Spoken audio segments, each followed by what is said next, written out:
Hallelujah hallelujah. सभी को जय मसीह की। आज के सुंदर दिन में प्रभु आप सबको बहुत आशीष करे। और आज का परमेश्वर का पवित्र वचन जो खासकर हम लोग देखते हैं, घर बनाने वाले दो मनुष्य, इसमें एक बुद्धिमान और एक मूर्ख है। यीशु मसीह बता रहे हैं मत्ती के जो 7 अध्याय के हम लोग जब 24 से पढ़ते हैं 28 तक, 24 से 28 तक, उसमें आपको देखने को मिलेगा। इसलिए हम चलते हैं इस वचन की ओर और आशीष पाते हैं। और क्योंकि यीशु मसीह बता रहे हैं कि एक बार एक बुद्धिमान मनुष्य वो है जिसने अपना घर चट्टान पर बनाया, और उसमें क्या है, पानी वर्षा बाढ़ें आई, आंधियाँ चलीं और घर से टकराईं, फिर भी वो नहीं गिरा क्योंकि वह नींव चट्टान पर डाली गई थी।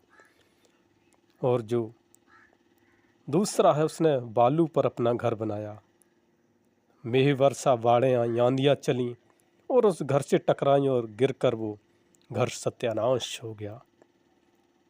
जब यीशु ये बातें कह चुका तो भीड़ उसके उपदेश से चकित हुई, क्योंकि वह शास्त्रियों के समान नहीं परंतु अधिकारी के समान उन्हें उपदेश देता था।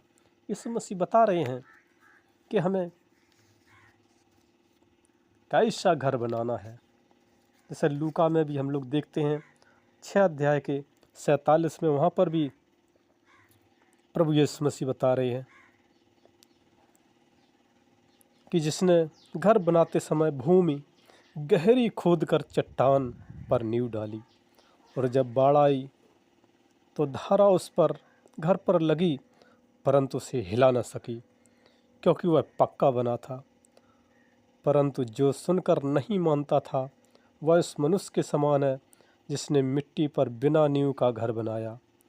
जब उस पर धारा लगी तो वह तुरंत गिर पड़ा और गिरकर उसका सत्यानाश हो गया। इसलिए हमें जो अपना घर है वो चट्टान कौन है? यीशु मसीह। उनकी आज्ञाओं पर चलना है। उनकी आज्ञा हमें यही सिखाती है कि हमें अपने परमेश्वर का सारे प्राण और सारी बुद्धि, सारे मन से प्रेम करना है, और अपने पड़ोसी से भी प्रेम करना है। इसलिए हमें प्रभु का धन्यवाद करना है, क्योंकि वो महिमा के योग है, वर्णन के योग है, तारीफ के योग है।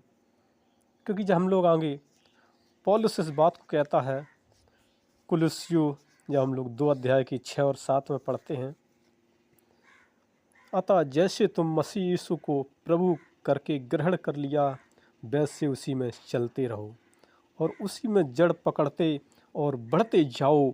जैसे तुम सिखाए गए वैसे ही विश्वास में दृढ़ होते जाओ और अधिकाधिक धन्यवाद करते रहो।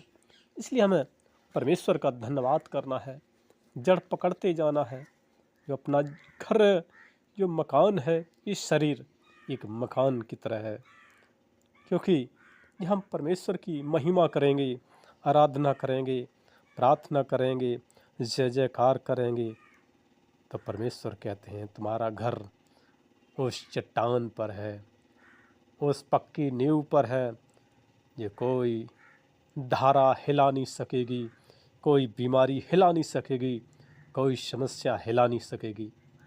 इसलिए हमें प्रभु में डटे रहना है, प्रभु में बने रहना है, उसकी महिमा करते रहना है, उसका जय जयकार करते रहना है। क्योंकि उसका वचन कहता है 6 दिन काम करो, एक दिन आराधना का दिन है, प्रार्थना का दिन है। इसलिए उसकी महिमा करें, प्रशंसा करें, तारीफ करें। आओ हम प्रार्थना करते हैं। ओ राजाओं के राजा, प्रभुओं के प्रभु, सारी संसार के स्वामी, प्रार्थना करते हैं इस वचन पर परमेश्वर, जो खासकर पक्की नींव परमेश्वर, आपके भक्त लोग जो मकान बनाएं वो पक्की नींव हो, वो प्रार्थना करने वाले हों, वचन पढ़ने वाले हों और आपकी आशीषों को प्राप्त करने वाले हों। लॉर्ड ऑफ जीसस, हम आपके हाथ में देते हैं। उनकी आप देख रेख, हिफाजत करना, आपकी सुरक्षा और सहायता चाहते हैं। लॉर्ड ऑफ जीसस, क्योंकि आप ही एक हैं सुरक्षा और सहायता करने वाले। ज़मीन और आसमान में और कोई दूजा नाम नहीं दिया गया जिसके हम चरणों में जाएं। सिर्फ एक ही नाम यीशु मसीह जीवित और शक्तिशाली नाम आपका ही है। लॉर्ड ऑफ जीसस आपके हाथ में देते हैं। उनके कारोबार, उनके व्यापार, बिजनेस, परमेश्वर उद्योग धंधे आशीषों से परमेश्वर भर देना। उनके बेटे बेटियों, भाई बहन, बच्चे, छोटे से लेकर बड़े तक परमेश्वर आपकी महिमा करें। यदि कोई समस्या, कोई दर्द, यीशु नासरी के नाम से आउट करते हैं। आपकी ओर से पाक रोग की शक्ति और सामर्थ्य चाहते हैं। लॉर्ड ऑफ जीसस हम आपके हाथ में देते हैं। प्यारे खुदाबंद खुदा, आपने मेरी प्रार्थना सुनी, धन्यवाद करते हैं। और इस छोटी सी विनती यीशु मसीह आपके पवित्र कदमों में रखते हुए प्रार्थना इस मसीह के नाम से मांगते हैं। और हमारा अगला वीडियो देखने के लिए हमारे इस नए चैनल को आप लाइक और सब्सक्राइब ज़रूर करें, ज़रूर करें। धन्यवाद, धन्यवाद, धन्यवाद।